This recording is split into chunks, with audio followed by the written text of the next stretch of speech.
Today, we take a look back at when ESPN was considered Motorsports Central, a time when ESPN had its very own flagship motorsports show that covered a plethora of motorsports, as well as having in-depth analysis, funny commentary, and amazing hosts. That's right, that very same ESPN. This was RPM2Night.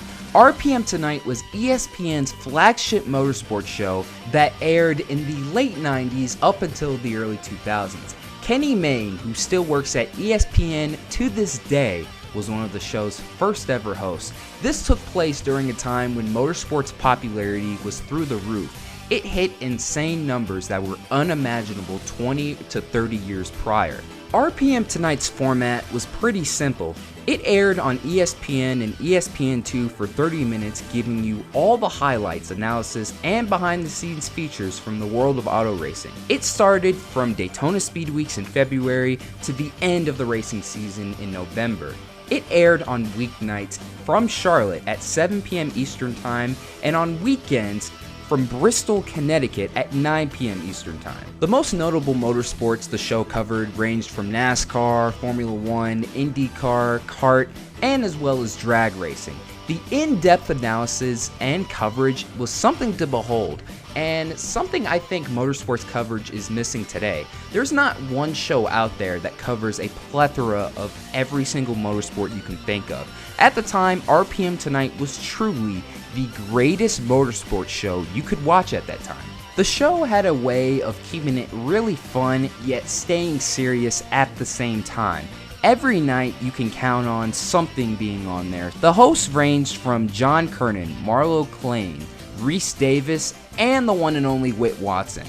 And watching these older episodes, I fell in love with the show immediately. Now, the show took place a little bit before my time. I didn't start getting into motorsports until around 2004, and at the time, Speed Channel was the way to go. But towards the end, Speed Channel basically became NASCAR Network, and you could tell that RPM2Night tried its best to not strain away from covering just the most popular motorsport at the time, but covering all of them. The show has a total of 181 episodes on YouTube.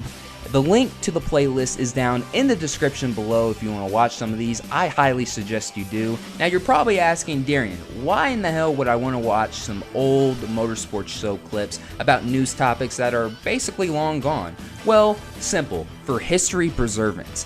There are a ton of historic episodes. My most favorite historic episode of RPM2Night was the night Dale Sr. finally won his first Daytona 500. This took place after the fact.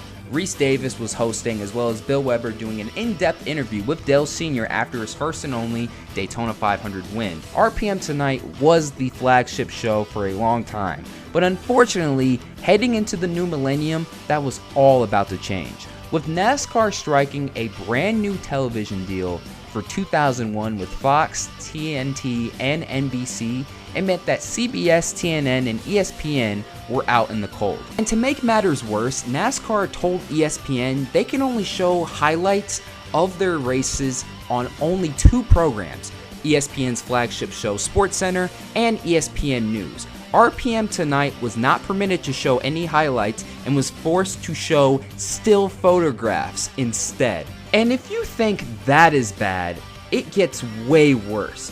ESPN was told that NASCAR had pulled their reporters' credentials, which meant that interviews with drivers and other principals in the sport had to take place outside the track. That's right, so you see this clip right now. Poor Mike Massaro, who is probably very passionate about the sport as any other reporter, unfortunately has to do his work from outside the track. NASCAR, after striking that TV deal with Fox and NBC, pretty much left ESPN out in the cold.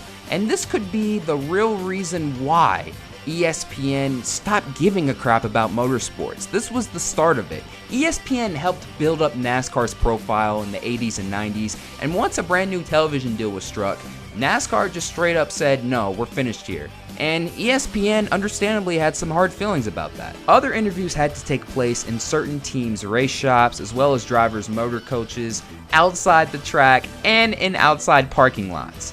So, in this clip, on the night of Dale Sr.'s death, Mike Massaro could not go into the track to do his job. This was really a shame, and it was really the end of RPM2Night, because even though RPM2Night had done an amazing job of covering a plethora of motorsports, NASCAR was their flagship motorsport. That was their bread and butter on that show. And unfortunately, ESPN had no choice but to fully cover IndyCar as well as kart at the time before their contract was up, as well as drag racing. And the popularity for those motorsports was just not there. Could you imagine if NASCAR had just came to their senses and let ESPN reporters do their thing at the track with actual media credentials? The popularity of the sport at the time was rising and it was just soaring, but it probably could have reached even bigger levels. I know some people have some problems with ESPN and the way they cover sports, but a lot of people watch ESPN still. It's the #1 most watched sports channel in this country, and it could have made a huge difference. The final year of the show took place in 2003, and on November 16th, 2003, the final episode of RPM2Night aired, with their final coverage of that season's Ford 400. It's a real shame. RPM2Night in the late 90s was popping. It was one of the most amazing motorsports shows in history. Motorsports coverage, to me, has really not been the same since then. RPM2Night was truly a testament to the time, a time when motorsports were demanded everywhere and anywhere. So let me know what you guys think of this show in the comments below, if you've ever watched it or not, and if it were on today, would it be something you'd watch? And if you have yet to watch it, the playlist link is down in the description below. Anyways, thank you guys so much for watching. This is Black Flags Matter. Catch you next time. Going to do it for us here on RPM2Night. Thanks a lot for being with us. I'm Reese Davis. We'll see you next time. Bye, everybody. RPM2Night is a presentation of ESPN, the worldwide leader in sports. For more, log on to ESPN.com, part of the Go Network, go.com.